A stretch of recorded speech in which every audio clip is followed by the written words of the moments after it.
இன்று கோயம்புத்தூர்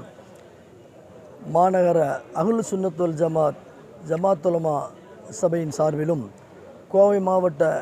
சுன்னத் ஜமாத் கொள்கை கூட்டமைப்பின் சார்பிலும் இன்று